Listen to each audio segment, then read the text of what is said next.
እማሆይ መባጽዮን ዓለምን ንቀው ገዳም ከገቡ ጀምሮ ምኞታቸው የነበረውን እንደ አባቶቻቸው በበረሃ የመኖር ልመናቸውን እግዚአብሔር ሰምቷቸው እሱ ባወቀ በበረሃው ተዘዋውረው የአባቶቻቸውን የእናቶቻቸውን ቡራኬ ለመቀበል ወደ በረሃ ሰውሮ ካመጣቸው 2 ወራት አለፉ።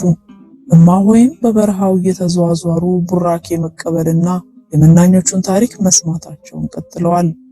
ለእማሆይም እንዲነግሯቸው በበረሃ ውስጥ ያሉት ስውር አባት ከእግዚአብሔር መልእክት ተቀብለው የእማሆይን መምጣት እየተጠባበቁ ነው።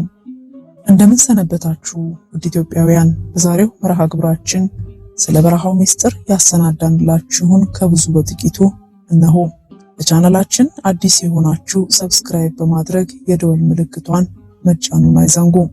አብረውን ስለሚዘልቁ እናመሰግናለን። እማሆይ ባዩትና በሰሙት ነገር እየተደነቁና የእግዚአብሔርን ሥራ እያደነቁ ወደፊት መጓዛቸውን ቀጥለዋል። አንድ ነጭ አንበሳ ከአንድ የጭራሮ ጎጆ ውስጥ ወጥቶ እማሆይን መልከት ታደረገና ወደፊቱ መንገዱን ይዞ ሄደም። እማሆይ አንበሳው ከዓይናቸው እስኪርቅ ሲያዩት ቆዩና ዓይናቸውን ወደ መጣበት ጎጆ መልሰው ጥቂት ካስተዋሉ በኋላ ወደዛው ጠጋ ብለው ይመለከቱ ጀመር። ጎጆ የተሰራው በአጋምና በግራር እሾህ ነው። ጣራውም ግድግዳውም በሩም እሱም ነው። ይገርማል፣ አሁን እዚህ ውስጥም ሰው ይኖራል ማለት ነው አሉ እማሆይ። በመቀጠልም ነብሩ ሲገባ እሾሁ አይወጋውም አሉ በመገረም ዙሪያውን እየዞሩ በመመልከት። እማሆይ ሰው መኖር ያለ መኖሩን ለማረጋገጥ እሾሁ እንዳይወጋቸው እየተጠነቀቁ ወደ ውስጥ አጮልቀው አዩና ባዩት ነገር በጣም ተገረሙ። እዛ ጎጆ ውስጥ ያሉት አባት ያለምንም መደገፊያ ጎጆ መሃል ላይ እጃቸውን ወደ ሰማይ ሰቅለው ተመስጦ ይጸልያሉ። የለበሱት ልብስ ቆባቸው ሰሌን ነው። ከዓይናቸው የሚወርደው እንባ የቆሙበትን መሬት አርሶታል። እማሆይ ባዩት እየተደነቁ እዛው እንደቆሙ አባ ጸሎታቸውን ባቡን አስረው ጎንበስ ብለው መሬቱን ሳሙና ያንን የሾህ በር ከፍተው ወጡ። እናቴ እንደምን ዋሉ አሉ በትህትና። እማሆይ እግራቸው ስር ድፍት ብለው አባቴ በርሱ ጸሎት አለው ይመስገነው ፈጣሪ አሉ እግራቸውን እየሳሙ። አባም አይገባም እናቴ እነሱ አሉና ቀና አድርጓቸው ቸሩ ፈጣሪ በቸርነቱ ትጎበኙኝ ዘንድ ወደ እኔ ስለላኮት የተመሰገነ ይሁን አሉ። አሜን አባቴ ትባርኩኝ ትቀድሱኝ ዘንድ ወደ እርሱ የላከኝ ፈጣሪ ይመስገነውና አባቴ ወደዚህ በረሃ እንዴት መጡ አሉ በትህትና። አይ እናቴ በዚህ በረሃ ብቻ ሳይሆን ወደዚህ ሕይወትም የጠራኝ ፈጣሪ ክብር ይግባው አሉና ትንሽ በዝምታ ቆዩ። እናቴ እኔ ተወልጄ ያደግኩት በድሬዳዋ ከተማ ለጋሃሪ ውስጥ ነው። የአንደኛ ደረጃ ትምህርቴን ጨርሼ ወደ ኮሌጅ ስገባ ከአንዲት ክርስቲያን ልጅ ጋር ፍቅር ያዘኝ። ጠየቅኳት። አንተ ሌላ ሃይማኖት ነህ፣ እኔ ክርስቲያን ነኝ፣ ይህ ፍጹም አይሆንም ብላ እምቢ አለችኝ። ዛሬ ነገ ትረታለሽ ብዬ በብዙ ሞከርኩ። ምን አለበት የተለያየ ሃይማኖት ኖሮን እንኳን መፋቀር በእኛ አልተጀመረ ብዙዎች አሉ አይደለም እንዴ ብዬ እኔም እሷን የምናውቃቸውን ተጋብተው ወልደው የከበሩትንና ሁለቱም በየሃይማኖታቸው ጸንተው እንዳሉ ምሳሌ እየጠቀስኩ ስነግራት እነሱ የራሳቸው ምክንያት ይኖራቸዋል፣ ግን በእኔ አመለካከት ሃይማኖቴም እንደሚያዘው ከክርስቲያን ውጪ አግብቶ ወይም አግብታ የሚኖሩ ፍጹም ክርስቲያኖች አይደሉም። በክርስቲያን ስምም መጠራት የለባቸውም። ምክንያቱም ሰው የሚገዛው ለአንድ ጌታ ብቻ ነው። በቃ ከዚህ የተረፈው መጨመላለቅ ነው። ባልና ሚስት ሁለት እንዳልሆኑ አንድ አካል ናቸው፣ ሁለት አካል አይደሉም። ስለዚህ እምነታቸው መሆን ያለበት አንድ ብቻ ነው። ይህ ፍጹም የስህተቶች ሁሉ ስህተት ነው። እንኳን ለትዳርና ለጊዜያዊ ጓደኝነት እንኳ በፍጹም የማይሞከር ትልቅ ስህተት ነው። ጨለማና ብርሃን በፍጹም አብረው አይኖሩምና አትልፋ። በእርግጥ ከልብ ከወደድከኝ የኔን ሃይማኖት ተከተል፣ በደስታ ብሬ እኖራለሁ። ያለበለዚያ በከንቱ አትልፋ ብላ ቁርጤን ነገረችኝ። አልተዋት ነገር ያለሱ አልኖርም። እሺ ያለል ቤተሰቤን ፈራው፣ ተጨነቁ፣ ትምህርቴ መማር አቃተኝ። አንድ ቀን አጎቴን አማከርኩት። እሱ ልጅ የኔ ሚስቴን ሳገባ እንዲሁም ቢብላይ ነበር። ኋላ ሰው መከረኝና እሺ ብዬ ክርስቲያን ሆኜ አገባኋት። ከዛ በእጄ ካደረኳት በኋላ ኃይሌን ተጠቅሜ ወደ እኔው ሃይማኖት ከትቻት ይኸው አብራኝ እየኖረች ነው። ከዛ ወዲህ ወለድን፣ የመጀመሪያ ልጃችንንም ዳርን። ስለዚህ የዚህችንም እምቢ ማለት ለጊዜው ነውና እሺ ብለህ ክርስቲያን ሁንና ኋላ በእጅ ስትገባ ወደ አንተ ትመልሳታለህ። በቃ ዘዴው ይህ ብቻ ነው። እናት አባትህን እኔ ያሳምናቸዋለሁ፣ እኔን ስለሚያውቁ እምቢ አይሉም አለኝ። በዚህ ተስማምቼ በቃ አንቺን ከማጣ ሃይማኖቴን ልጣ አልኳት። እሷ የሃይማኖቷ ጉዳይ እንጂ ወዳይ ነበርና ደስታዋ ወሰን አጣ። ወዲያው ሽማግሌ ተላከና የሰርጉ ድግስ ተጀመረ። እኔም ከተጠመቅኩ በኋላ አብሬያት በየቤተ ክርስቲያኑ መሄድ ጀመርኩ። ልጅቷ ጎበዝ ስለነበረች ልዩ ልዩ መምህራን እየጋበዘች ስለ ሃይማኖት በደንብ እንዳውቅ ተከታታይ ትምህርት እንዳገኝ አደረገችኝ። የሆዴም በሆዴ ይዤ ግማሹን ከልቤ ግማሹን በማሾፍ ስማር ከረምኩና የሰርጉ ዕለት ደርሶ በቁርባን በተክሊል ተጋባን። የዛን ዕለት ሌሊት ስለቆረብን ሁለታችን አብረን ማደር ስለማንችል ከየሚዜዎቻችን ጋር ተኝተን ሳለም አንድ አረጋዊ አባት ልብሳቸው ቁባቸው ሰሌን የሆነና እንደ ፀሐይ የሚያበሩ ወደ ተኛንበት ቤት ገብተው እኔንና እሷን ብቻ ከእንቅልፋችን ቀስቅሰው የሙሽራ ልብሳችሁን ያዙና ተከተሉኝ ብለው ይዘውን ወጡ። በቃ እንዴትና በምን እዚህ እንደደረስን ሳናውቀው እዚህ በረሃ ላይ ባንነን ግራ ተጋባን።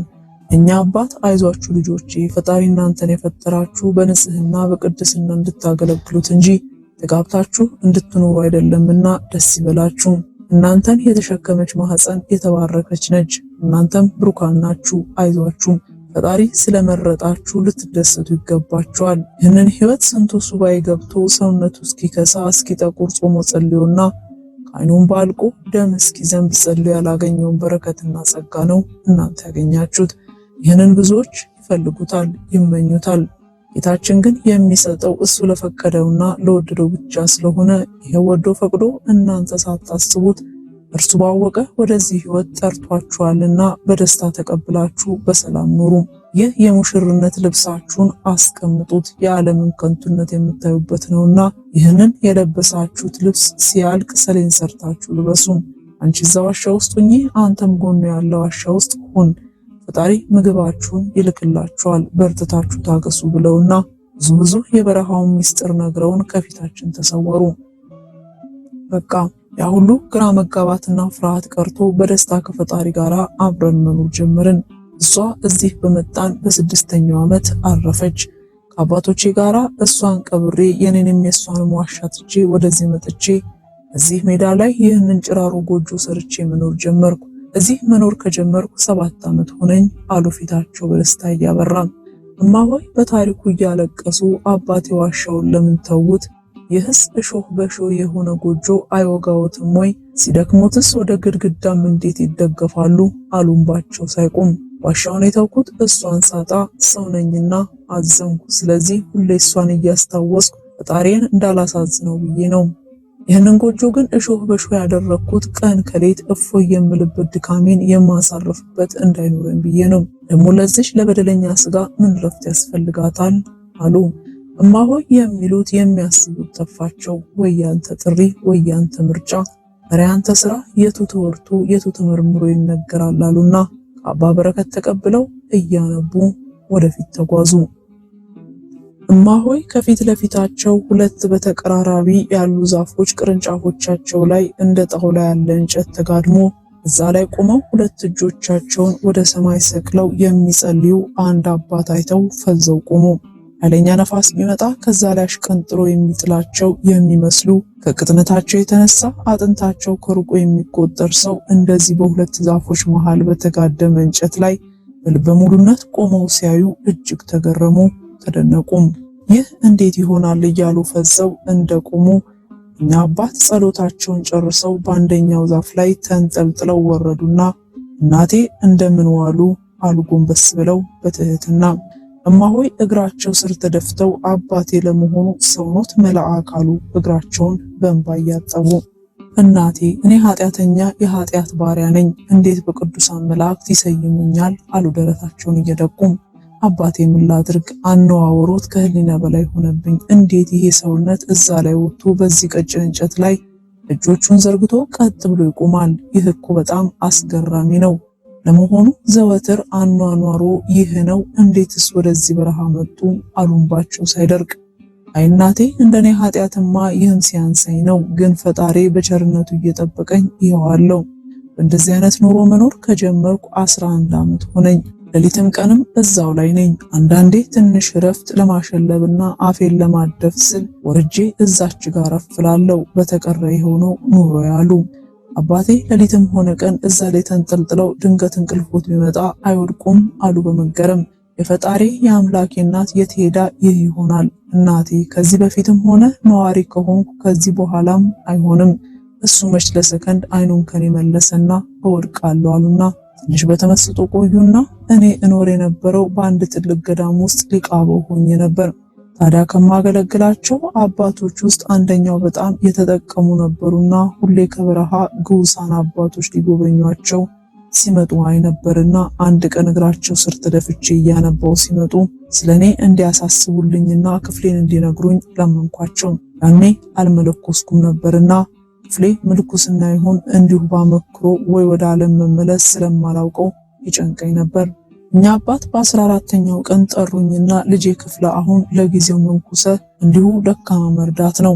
ከ10 ዓመት በኋላ ደግሞ መኖሪያ በረሃ ነውና በርታም፣ ይህንን ለማንም እንዳታወራ ብለው መክረውና ዘክረውኝ ባርከው ነገሩኝ። ደስ አለኝ።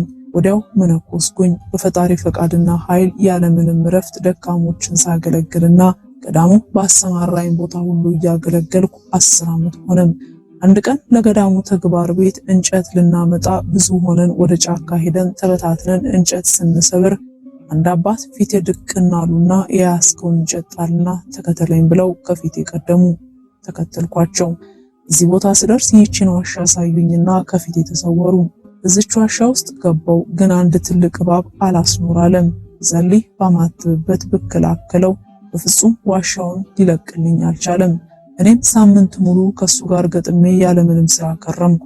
በኋላ ትቼለት እነዚህ ዛፎች መሃል እንጨት አጋድሜ ባዩት አይነት መኖር ስጀምር እባቡም ከዛ በኋላ ጸቡን አቆመ።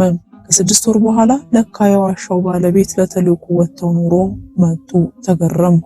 እንግዲህ ይህ በታዘዘልኝ ኑሮ በሰላም እየኖርኩ ነው አሉ በደስታ። እማሆይ በመገረም ሲሰሙ ቆዩና አሁን እዛ ዋሻ ውስጥ ያዩዋቸው አባት አሉ እንዴ አሏቸው። አሁን አርፈዋል። ካረፉ 4 ወራቸው ነው። ዋሻው ያለው ብቻውን ነው። አጽማቸውም ጌታ ወደ ፈቀደውና የቅዱሳን አጽም ወዳለበት ተወስዷል። ታዲያ ባዶ ከሆነ ለምን በዋሻ ውስጥ አይኖሩም አሏቸው። እችል ነበር፣ ግን ይህ አኗኗሬ ተመችቶኛል። ስለዚህ እስከ ለተሞቴ በዚሁ ዘልቃለሁ አሉ በፈገግታ። ይገርማል። እንደ ሌሊት ወፍ ተንጠልጥለው እየዋሉ እያደሩ ተመቸኝ ማለት ወይ አንተ ስራ፣ አንተ ካስቻልከው የማይቻል ምን ነገር አለ? አንተ ይሁን ብለህ ከፈቀድክ የማይሆን ምን አለ? እያሉ በረከታቸውን ተቀብለው ወደፊት አመሩ።